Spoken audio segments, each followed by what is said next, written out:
Greetings, my friend, my small friends. This is Calculon, star of all my circuits. All my circuit. I've been processing this for some time, Monique, and, well, will you marry me? Oh, Calculon. And you're listening to my unholy acting talent on Brigade Radio. Dramatic pause. One! You're listening to Brigade-Radio-One.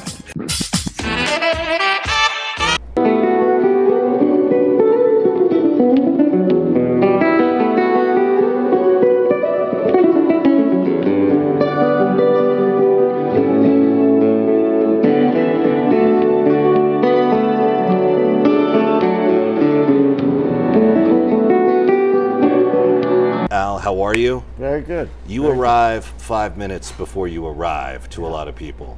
Is that troubling, or is that are you proud of that, or do you kind of is that something to deal with? I mean, you seem like a pretty laid back guy, relaxed. I'm a pretty normal guy in every other way. Yeah, right. Every other way. But do you get that a lot from like heavy hitters who basically blame you or credit you or however you want to classify it for their love of the guitar? Well, you know, I'm flattered and everything. I mean, it started when I was 19 with Chick Corea. I had the greatest break you can ask for because it was my favorite band, and I think it was the most demanding and challenging guitar chair, let's say, position to have in that time. You know, because it was really the pioneering days of jazz fusion, or jazz rock fusion, and Return to Forever was one of the hottest bands. Spearheading that with Mahavishnu and Weather Report, and to get in that band in the beginning of that heyday of that kind of music was a dream come true. So basically, I had 2 strong years with a very hot band that was going straight up towards arena land, and we had a very nice contract with Columbia Records. We made a few records, and then I branched out on my own. Had a lot of success with Columbia Records as well, with Elegant Gypsy, Casino, and Landed in Midnight Sun was their top debut album that year. And now it's like a whole lot of years and decades later, and I've got 30 records behind me. I just finished a volume 2 of a Beatles tribute that I'm really proud of, and it will come out early 2020. Well, that's pretty exciting. Now, it's a Beatles tribute. Did you ever have a chance to meet any of the Beatles? Oh, man, did I have a chance. Okay, so I'm 19 years old. I grew up with the Beatles, was a total fanatic, right? So here I am with I had 2 favorite bands. One was Return to Forever, and the other was the Beatles, right? So 19 years old, I get the chance to play with Return to Forever. First show, Carnegie Hall. We did, right? Wow. 3 days of rehearsal, nervous beyond belief. I was stiff as a board. So we did the short tour of the States in amazing venues, and I'm like, man, this is it. Somebody pinch me every day. Is this really happening? So then we wind up in the studio in New York City at the record plant. They had one in LA and one in New York. So I'm at the record plant with my favorite band, and who's in the next room? John Lennon. Shut up. And so I'm out in the hallway, and the door would open, and John is like the distance between almost me and you at the board, right? Wow. Because the board was right close to the door, and I'm like looking at him at the board like, holy Christ, John Lennon. So he had his son with him, Julian, who was 10 years old at the time. And we would go upstairs and play ping pong. I'd go downstairs, see his father record. I was far too nervous to introduce myself. And so that was my first experience. Then it must have been about 7 years ago, I had the amazing experience of recording at Abbey Road. Wow. So I did my first series of Lennon-McCartney pieces, a la Al Di Meola style, and I did it right in the same place that they recorded their legendary songs. And I'm going to tell you something. I haven't had that thrill feeling that a 5-year-old feels when they go to Disneyland. I had that as an adult. Every moment I was at Abbey Road, it was that much of a thrill. Right. And by the way, I was going through a divorce at the time, and I think it was the thing that saved me.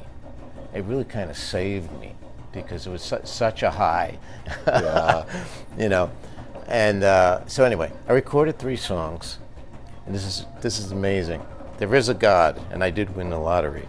So I recorded these 3 songs at Abbey Road, and figured I'd finish it in New York because it was, you know, it was a fortune.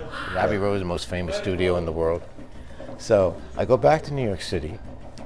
I find the best studio, and I have a studio as well. So we tried it everywhere. Could not match the sound. The bar was so high set at Abbey Road, sound-wise, that I was forced to go back to Abbey Road. But before I went back, I said to myself, okay, what I'm going to do is I'm going to rent a house somewhere way out on Long Island. I always wanted to go to the Hamptons. I said, I'm going to do something unusual just to get away from everything. So I rented this house in Long Island at, it was called Amagansett, like part of East Hampton. The guy that rented me the house on the phone, he says, well, you know, I normally don't rent my house. I saw the ad in the paper, and he answered me, and he said, you know, I normally don't do this, but you sound like a nice guy, but I have to just kind of warn you ahead of time that your next door neighbor is kind of a famous pop guy. And he goes, but I'll call you back just to confirm everything. So he calls back, and I said, do we have the deal? He goes, yeah, 4 days. Okay, great. I said, can you please tell me who the pop star, who's next door? This is Paul McCartney. Oh, come on. I swear to God. Now, that was my bucket list wish right Okay. there, to meet Paul. So fate lands you next to McCartney? Yeah, then? man. It happened. And I still wake up some mornings and go, you know, that actually happened. Yeah. You know, it's like that. So get this. So here I am. I'm putting in the GPS, the address. Right. I pull up.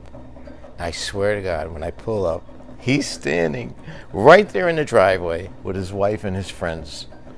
And I go, oh my God, there he is. My driveway and his driveway were right next to one another. He was 11 something lane, and I was 12. When was this? Like what? This was I wrote it. I actually wrote it down. It's in my phone. It was September 1st,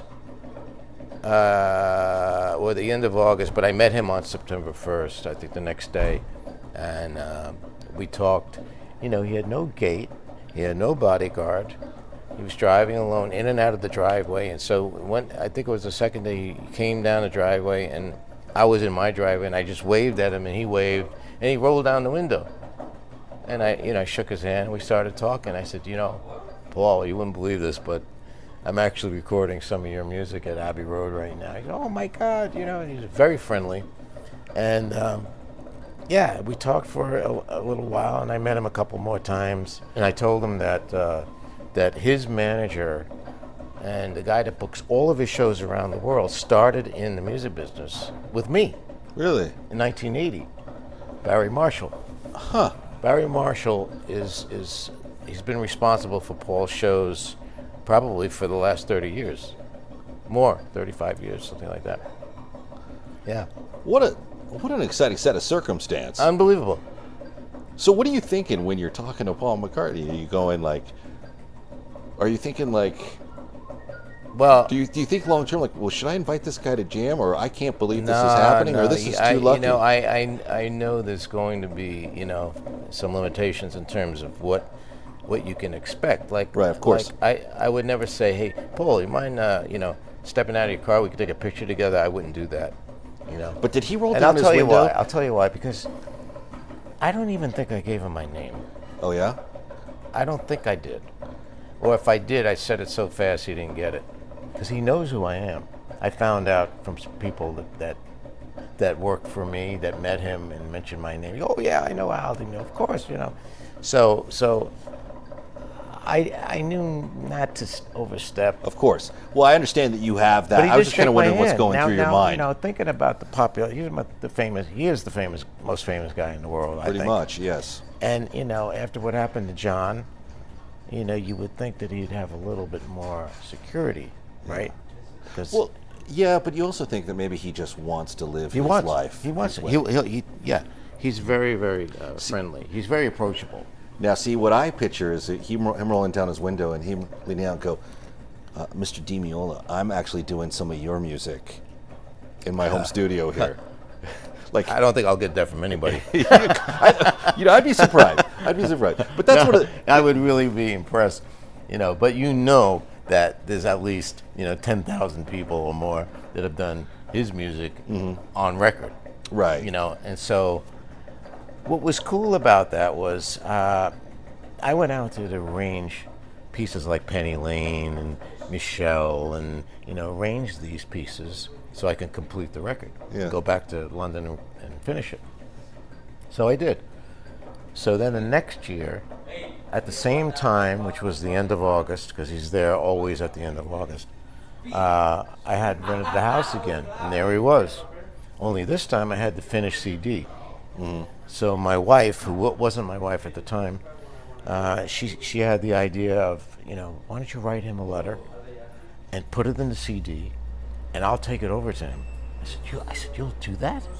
She goes, oh, absolutely. I was too kind of embarrassed because I feel like I had ruined one of their videos they were shooting in the backyard, because I was in the shot.